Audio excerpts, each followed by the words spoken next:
Cipher case और नैब Toshakhana case की Adiala jail में समाअत है। लास्ट हियरिंग के ऊपर 4 तारीख को कॉपियां तकसीम की गई थी। उस ऑर्डर को हमने इस्लामाबाद हाई कोर्ट में चैलेंज किया है और आज फर्द जुर्म के लिए ये डेट मुख्तस की गई है। लग यूं रहा है जैसा कि ट्रायल कोर्ट ने एक अंदिया दिया है कि 4 हफ्तों के अंदर ये ट्रायल जो है इस्लामाबाद हाई कोर्ट ने डायरेक्शन दी हुई है तो ये ख़त्म किया जाएगा।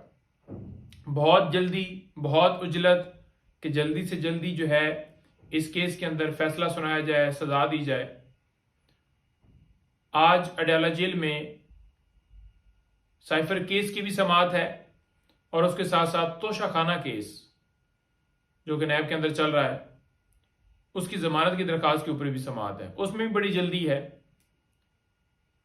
अगर कल वाली डेट से पिछली डेट का थोड़ा सा बताऊं तो उसमें हुआ ये था कि 13 तारीख मुख्तस की गई थी, लेकिन नैब ने अदालत खुलवा के वो डेट जो है वो नज़दीक की करवाई और कल जब हम वहां पर गए हैं तो वकला को भी जाने की इजाज़त नहीं दी गई।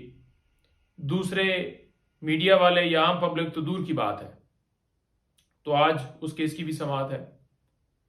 इसके साथ साथ आज मुख्तलिफ केसेस डिस्ट्रिक्ट कोर्ट के अंदर लगे हुए हैं जिनमें इमरान खान साहब का जो रोल है वो 109 का है, जो मैं पहले भी गुजारिश करता रहा हूं कि इमरान खान साहब की माँ के ऊपर ये ट्रैफिक ब्लॉक हुई या उनके मशवरे के ऊपर जी ये गमला टूटा, ये गाड़ी जली, इस तरह की जो FIRs हैं तो आज वो भी वहां पर लगे हुए हैं केसेस। उसके साथ साथ जो तोशाखाना केस के रिलेटेड जेली रसीदों का केस है वो भी आज डिस्ट्रिक्ट कोर्ट में लगा हुआ है जिसमें बीबी साहिबा और खान साहब के ऊपर FIR दर्ज की गई है। तो झूठे केसेस हैं सारे। आपने उसकी मिसालें ये भी देख ली कि 9 मई के हवाले से जैसे फ़र्क फरीद बलोच साहब ने फैसला दिया और बड़ा वाज़ेह कर दिया कि इसमें खान साहब का कोई कसूर नहीं पाया जाता कि कैसे कोई बिहाइंड द बार शख्स है तो वो जिसके पास ना फ़ोन की एक्सेस है ना कोई उससे मिला है तो कैसे वो कह सकता है कि आप जलाओ घिराव करो। तो ये एक मुज़क्का खेज बात है। तो उन्होंने जो अपनी ऑर्डर्स दिए थे मुख्तलिफ जमानतों के अंदर तो बड़ी बात जो है वो वाज़ेह कर गए। इसके साथ साथ कल जो 3 खान साहब की जमानतें कन्फर्म हुई हैं, 18 मार्च जुडिशल कम्प्लेक्स के ऊपर हमला, उसकी FIRs है। नवाज शरीफ साहब यहाँ पर पेश होते हैं, लोग भी होते हैं, गमले भी टूटते हैं, कोई FIR दर्ज नहीं होती। खान साहब जब भी पेश हुए तो उनके वर्कर्स के ऊपर, खान साहब की गाड़ी के ऊपर शेलिंग और लोगों के ऊपर तशद्दुद किया गया। तो बजाय ये कि पुलिस के ऊपर FIR दर्ज होती, लेकिन इमरान खान साहब के वर्कर्स के ऊपर बेशुमार FIRs और खान साहब के ऊपर भी दर्ज कर दी गई। तो वो भी कल कंफर्म हुई हैं। तो वो भी इसी बात का आपको सबूत देती हैं कि किस तरह से ये केसेस बनाए गए हैं। जमानत तभी कंफर्म होती है कि जब उस केस के अंदर ये नज़र आता है कोर्ट को कि इस केस के अंदर कोई ऐसा ठोस सबूत नहीं है, कोई शवाहिद नहीं है जिससे ये जमानत जो है वो कैंसिल की जाए।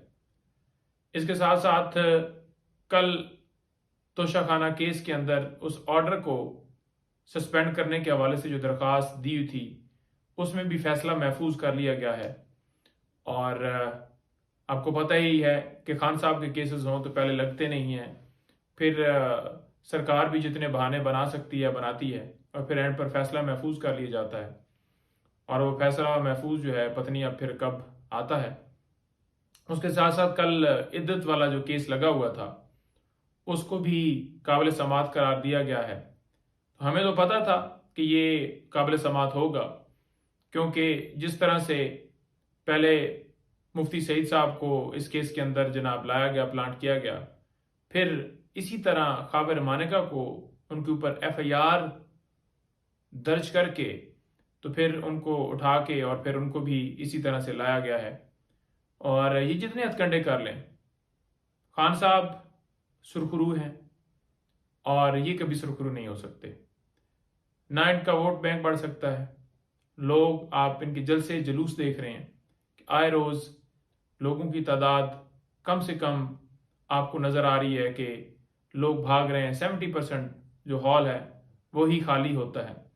तो उसी मायूसी के डर से मुझे तो ये लगता है कि नवाज शरीफ साहब जो है ना जल्द वो वापस रवाना होंगे।